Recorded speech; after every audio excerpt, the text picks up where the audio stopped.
انسانوں کو بہت سارے کاموں کی صلاحیت دی ہے۔ انسان اپنی زندگی میں بہت سارے کام کرتے ہیں، ان کاموں میں سے ایک کام رونا ہے۔ انسان ہنستا بھی ہے، انسان روتا بھی ہے۔ انسان جب خوش ہوتا ہے تو ہنستا ہے، اور جب انسان پریشان ہوتا ہے، دکھ میں ہوتا ہے، کسی خوف اور ڈر میں ہوتا ہے تو انسان روتا ہے۔ یہ رونا ایک جذبہ ہے، ایک ایموشن ہے۔ انسانوں میں سے کچھ لوگ ہیں جو کہتے ہیں کہ ہم بہت مضبوط دل والے ہیں، ہم روتے نہیں ہیں، کبھی ہمیں رونا نہیں آتا ہے۔ یہ اچھی بات نہیں ہے۔ انسان روتا ہے، یہ ایک جذبہ ہے، اور یہ اس بات کی علامت ہے کہ اس انسان کا دل نرم ہے۔ انسان کا رونا اس کے دل کی نرمی کی نشانی ہے۔ اور جو روتا نہیں ہے، جو کہتا ہے کہ مجھے رونا نہیں آتا ہے، آنکھوں سے آنسو نہیں آتا ہے، گویا کہ اس کے دل سخت ہونے کی پہچان ہے۔ اللہ تبارک و تعالی نے قرآن مجید سورہ بقرہ کے اندر بنی اسرائیل کا ذکر کیا ہے۔ بنی اسرائیل بہت ہی فساد قوم تھی، نافرمان قوم تھی۔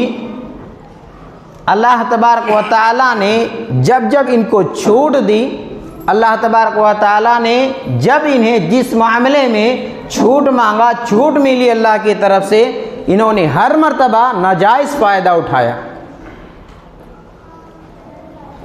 بنی اسرائیل کی حرکتوں کا ذکر کرنے کے بعد اللہ فرماتا ہے ثم قست قلوبکم من بعد ذلک فہی کالحجارۃ او اشد قسوہ، پھر اس کے بعد بھی تمہارے دل پتھروں جیسے بلکہ اس سے بھی زیادہ سخت ہو گئے۔ اے بنی اسرائیل، تم اللہ کے اتنے نافرمان بن گئے، اللہ کی اتنی نافرمانی کر چکے ہو کہ تمہارے دل پتھر سے بھی زیادہ گزرے ہو گئے۔ وَإِنَّ مِنْهَا لَمَا يَتَفَجَّرُ مِنْهُ الْأَنْهَارُ، کیونکہ پتھروں میں سے بعض پتھروں کا حال تو یہ ہے کہ ان سے چشمے پھوٹ پڑتے ہیں۔ وَإِنَّ مِنْهَا لما یشقق فیخرج منہ الماء، اور ان پتھروں میں سے بعض کا حال یہ ہے کہ وہ پھٹ جاتا ہے اور اس سے پانی نکل آتا ہے۔ وَإِنَّ مِنْهَا لَمَا يَهْبِطُ مِنْ خَشْيَةِ اللَّهِ، ان پتھروں میں سے بعض پتھروں کا حال یہ ہے کہ اللہ کی خشیت سے وہ گر پڑتے ہیں، جھک پڑتے ہیں۔ میرے بھائیوں، انسان کے گناہوں کی وجہ سے انسان کا دل سخت ہو جاتا ہے، اور جب انسان کا دل سخت ہو جاتا ہے تو پھر اس کی آنکھوں سے آنسو نہیں نکلتا ہے، وہ انسان روتا نہیں ہے۔ جب انسان کا دل گناہ کر کے سخت ہو چکا ہوتا ہے تو پھر ایسے انسان کو رونا نہیں آتا ہے۔ اب اٹھائیے قرآن مجید 16واں پارہ سورہ مریم کی آیت۔ اللہ تبارک و تعالیٰ نے مختلف اپنے پیغمبروں کا ذکر کیا ہے۔ اللہ تبارک و تعالیٰ نے حضرت نوح علیہ السلام کا ذکر کیا ہے، حضرت زکریہ علیہ السلام کا ذکر کیا ہے، حضرت ابراہیم، اسماعیل، حضرت عیسیٰ علیہ السلام کا ذکر کیا ہے۔ مختلف نبیوں کے نام ذکر کرنے کے بعد اللہ نے ان کی ایک پہچان بتائی، ایک صفت بتائی ہے۔ وَإِذَا تُتْلَى عَلَيْهِمْ آيَاتُ الرَّحْمَنِ خَرُّوا سُجَّدًا وَبُكِيًّا، فرمایا جب ہمارے ان پیغمبروں پر، ہمارے ان رسولوں پر جب اللہ کی آیات یا ان کی آسمانی کتاب کی آیتیں یا رحمان کی آیتیں جب ان کے اوپر پڑھی جاتی تھی، خروا بکرتوں سجدوں بکرتوں خروا سجدوں و بکیا، جب ان پر اللہ کی آیتیں پڑھی جاتی تھی تو اس وقت وہ اللہ کی بارگاہ میں روتے ہوئے آنسو بہاتے ہوئے سجدے میں گر پڑتے تھے۔ یہ ایمان والوں کی پہچان ہے کہ قرآن سن کر کے، اللہ کی آیات سن کر کے آنسو بہائے، رو پڑے، یہ ایمان والوں کی علامت ہے۔ میرے بھائیوں، ذرا ہم اور آپ اپنے دل کو ٹٹولیں۔ آج وہی قرآن ہمارے پاس ہے جو 1400 سال پہلے قرآن تھا۔ لیکن آج ہم قرآن پڑھتے ہیں، قرآن کو سنتے ہیں، ہمارے اندر کوئی انقلاب نہیں آتا ہے، کوئی تبدیلی نہیں آتی ہے، ہمارے آنکھوں سے آنسو نہیں آتے ہیں۔ کیوں؟ کیونکہ آج ہمارے دل سخت ہو گئے ہیں۔ نہیں تو آج بھی قرآن کے اندر یہ اعجاز موجود ہے کہ قرآن سنے تو اس کی آنکھوں سے آنسو آ جائے۔ ارے ہم تو مسلمان ہیں۔ اللہ تبارک و تعالی قرآن مجید کے اندر عیسائیوں کے بارے میں فرماتا ہے، 6 پارے میں سورہ مائدہ کی آیت ہے، اللہ فرماتا ہے لَتَجِدَنَّ أَشَدَّ النَّاسِ عَدَاوَةً لِلَّذِينَ آمَنُوا الْيَهُودَ وَالَّذِينَ أَشْرَكُوا، فرمایا ایمان والوں کے سب سے زیادہ دشمن آپ یہودیوں کو اور مشرکوں کو پائیں گے۔ ایمان والوں کے سب سے زیادہ اگر کوئی دشمن ہوں گے تو یہودی ہوں گے اور مشرک ہوں گے۔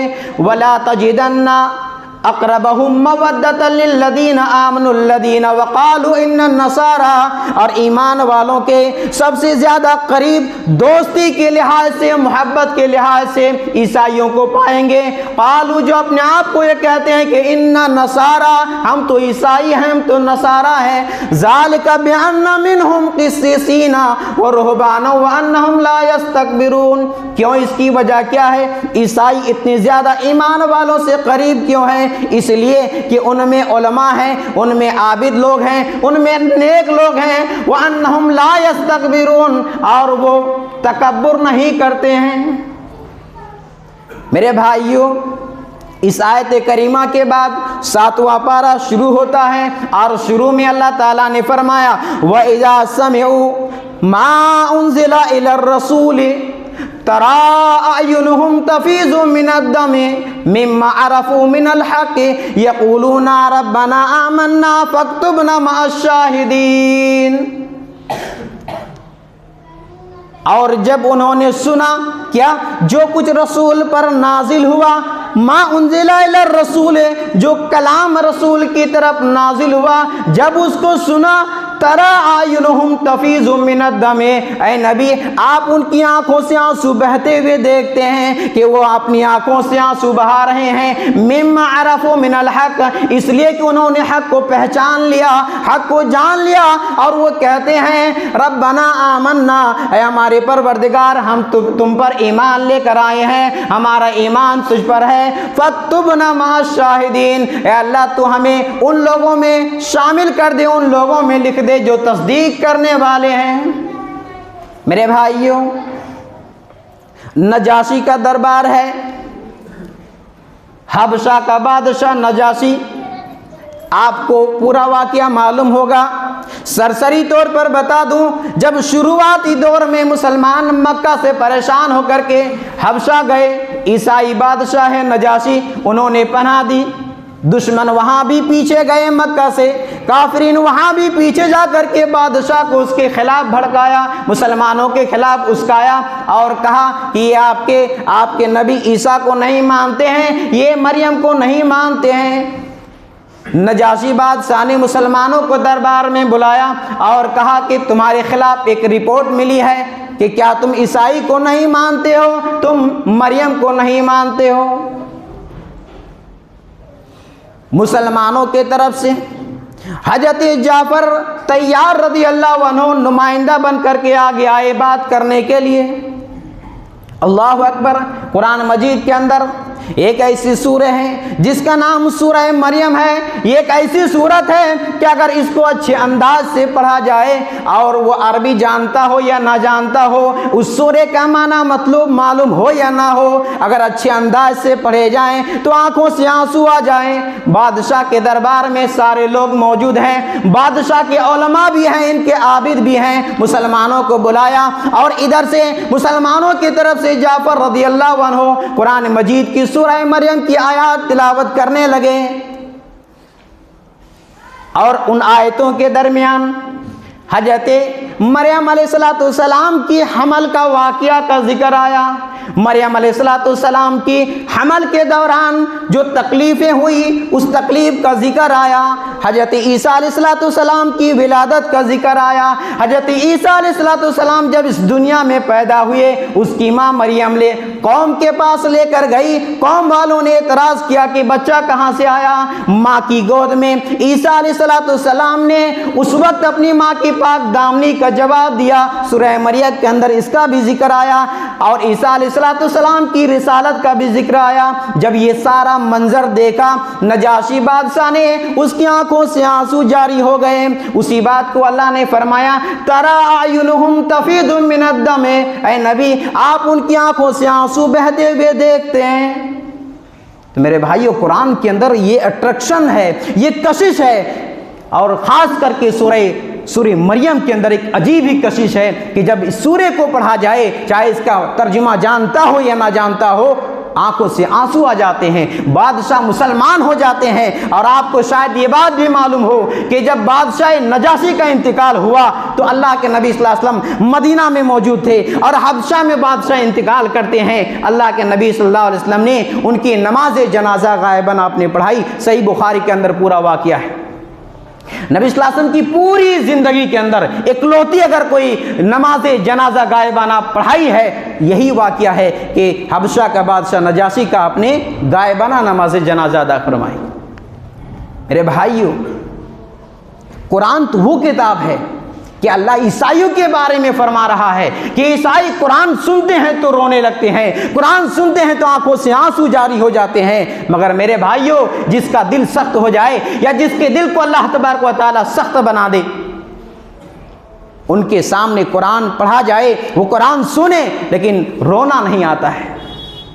آپ سورہ نجم اٹھائیے, اللہ تبارک و تعالی نے فرمایا افامن ھذا الحدیث تعجبون, اے کافرو, اے مکہ کے کافرو, کیا تمہیں اس بات سے تعجب ہوتا ہے, اس بات یعنی قرآن سے, کیا تمہیں قرآن سے تعجب ہوتا ہے.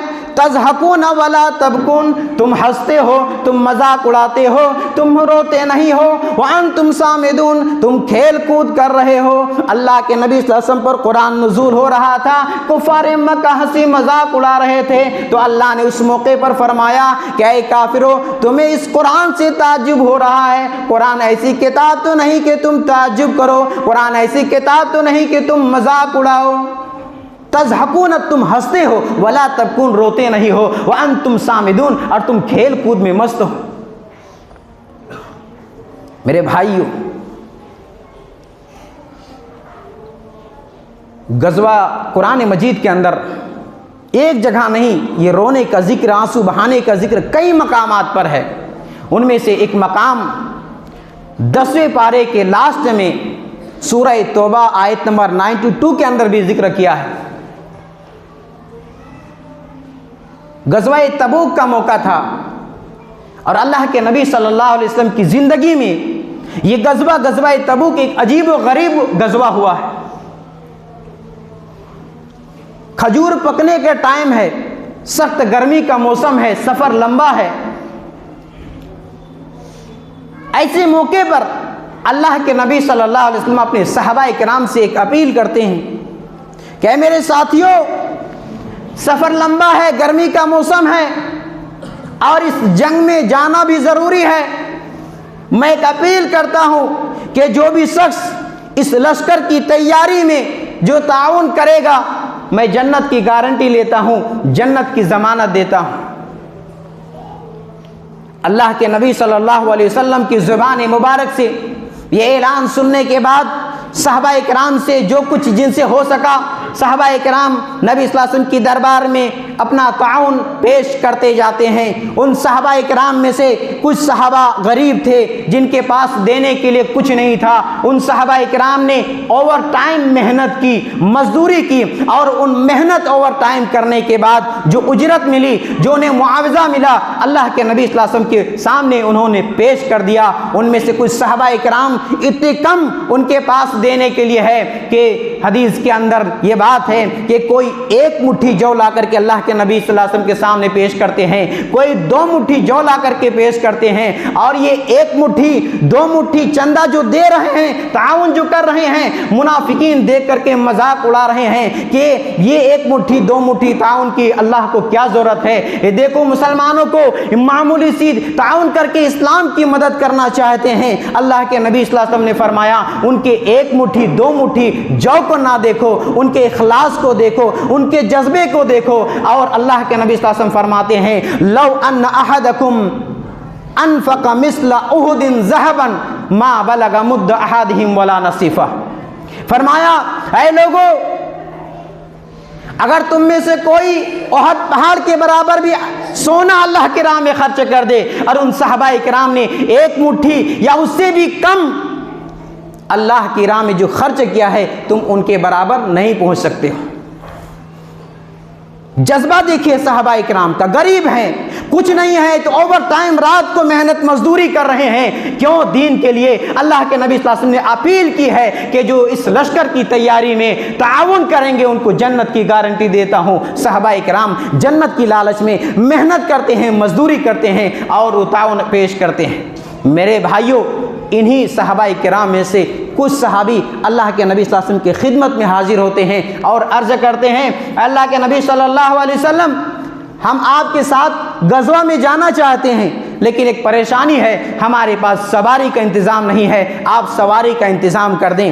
اللہ کے نبی صلی اللہ علیہ وسلم کہتے ہیں کہ تمہارے پاس سواری کا انتظام نہیں ہے تو تم نہیں جا سکتے ہو، اس لیے کہ ہمارے پاس جو سواری ہے وہ لمیٹڈ ہے اور سوار انلمیٹڈ ہے، لوگ جانے والے زیادہ ہیں اور سواری کم ہے، اس لیے ہم تمہیں لے نہیں جا سکتے ہیں۔ میرے بھائیوں، صحابہ کرام کا جذبہ دیکھیے، صحابہ کرام جنگ میں جانے کے لیے نبی صلی اللہ علیہ وسلم سے درخواست کرتے ہیں کہ کوئی سواری ہو تو انتظام کر دیں تاکہ ہم بھی جنگ میں جائیں۔ صحابہ کرام مجبور ہیں، پریشان ہیں، ان کے پاس جانے کے لیے سواری کا انتظام نہیں ہے۔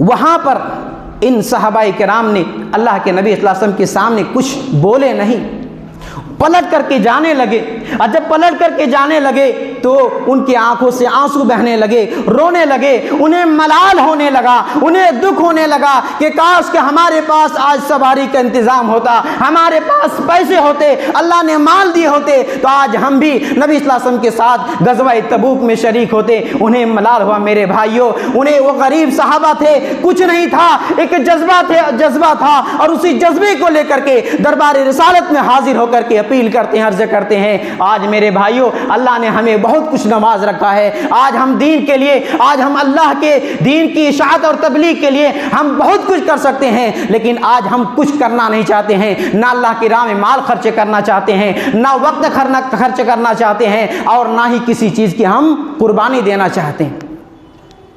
اسی بات کو اللہ تبارک و تعالیٰ نے اسی صحابہ کرام کے منظر کو بیان کیا ہے سورہ توبہ 92 کے اندر، جس کا مفہوم اور خلاصہ میں نے آپ کے سامنے رکھا ہے۔ میرے بھائیوں، ایک وہ صحابہ کرام تھے جو کچھ نہیں تھا، ایک جذبہ تھا، جذبہ لے کر کے حاضر ہوتے ہیں۔ آج ہم ہیں کہ اللہ نے اتنا کچھ نماز رکھا ہے، لیکن اللہ کے گھر کے لیے، اللہ کے دین کے لیے، دین کی تبلیغ اور ارشاد کے لیے ہمارے جیب سے پیسے نہیں نکلتے ہیں۔ میرے بھائیوں، اور خاص کر کے میرے نوجوان ساتھیوں، آج ذرا سوچو، غور تو کرو کہ رات کی تنہائی میں کیا آپ نے کبھی اللہ کے خوف سے، اللہ کی خشیت سے 2-4 قطرے آنسو بہائے ہیں؟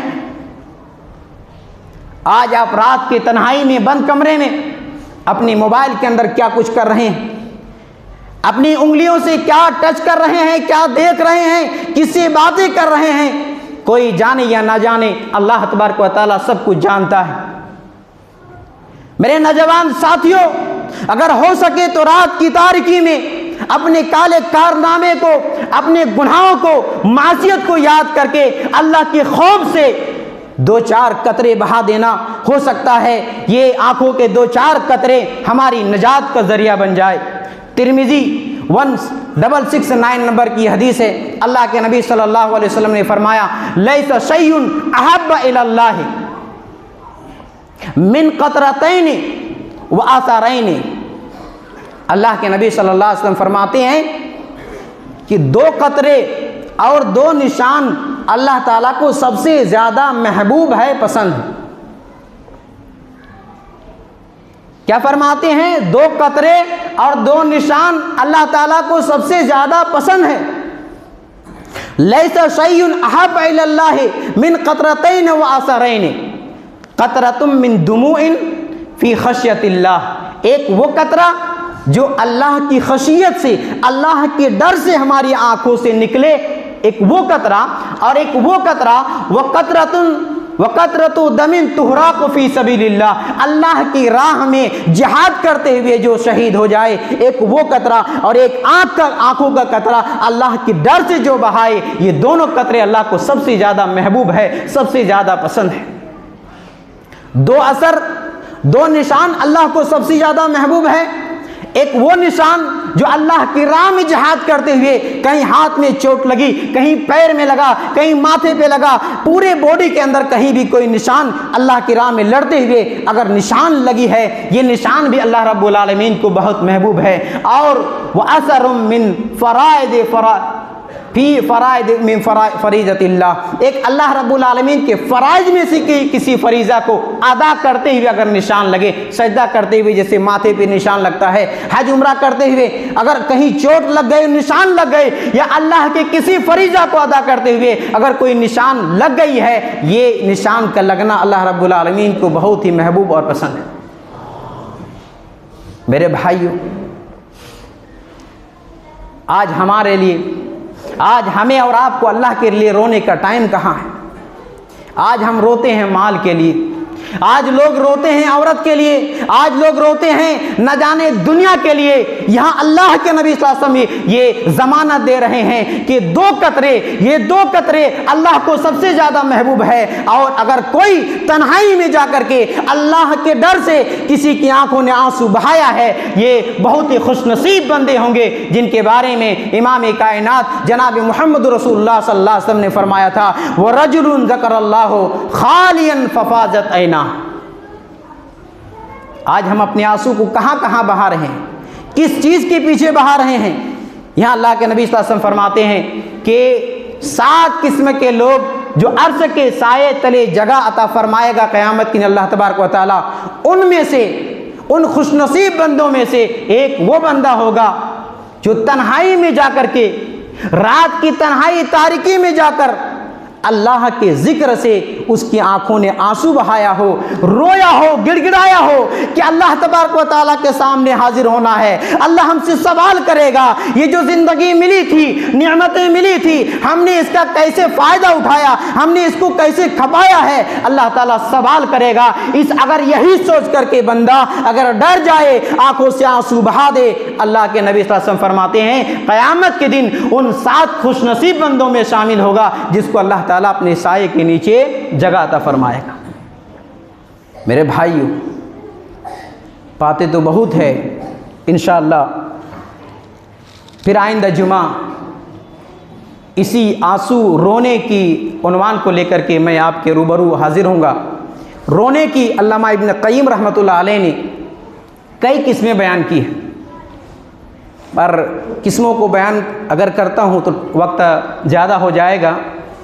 اتنا یاد رکھیے، رونے کی جتنی بھی قسمیں ہو سکے، ان تمام قسموں میں سب سے جو ٹاپ کا جس کا درجہ ہے وہ اللہ کے ڈر سے رونے کا ہے، وہ اللہ کی خشیت سے رونے کا ہے، وہ اللہ کے خوف کی وجہ سے رونے کا ہے۔ جو اللہ کے خوف سے روئے، جو اللہ کی ڈر سے روئے، جو اللہ کی خشیت سے روئے، یہ سب سے زیادہ اہم ہے، اس کا درجہ سب سے اونچا ہے۔ اس لیے ہمیں اور آپ کو چاہیے، اور بالخصوص نوجوانوں کو چاہیے کہ رات کی تاریکی میں کبھی ہو سکے وقت نکالنا اور اپنی معصیت، کارنامے، کالے کرتوت کو یاد کر کے اللہ رب العالمین کے بارگاہ میں سجدہ کرتے ہوئے رونا، گڑگڑانا، آنسو بہانا۔ ہو سکتا ہے یہی ایک رونا، یہی ایک قطرے ہمارے لیے نجات کا ذریعہ بن جائے۔ اسی بات سے میں اپنی بات کو ختم کرتا ہوں۔ آخر میں رب العالمین سے دعا کرتا ہوں، بار الہ ہم سب کو کہ اس کتاب و سنت کے مطابق اپنی زندگی گزارنے کی توفیق عنایت فرما۔ العالمین ہم سب کو ان خوش نصیب بندوں میں شامل فرما جن کو اللہ عرش کے نیچے تو جگہ عطا فرمائے گا۔ العالمین ہم گنہگار ہیں، خطا کار ہیں، اللہ تو معاف کرنے والا ہے، ہم سب کے خطاؤں گناہ کو معاف فرما دے۔ اللہ ہماری نیکیوں کو شرف قبولیت سے نواز دے۔ اللہ رات کی تاریکیوں میں، تنہائی میں ہم سب کو آنسو بہانے والوں بندوں میں شامل فرما۔ العالمین جو بیمار ہے اللہ ان کی بیماری کو دور فرما، انہیں شفائی کاملہ عاجلہ عطا فرما۔ جو پریشان ہے اللہ ان کی پریشانی کو دور فرما، آمین یا رب العالمین۔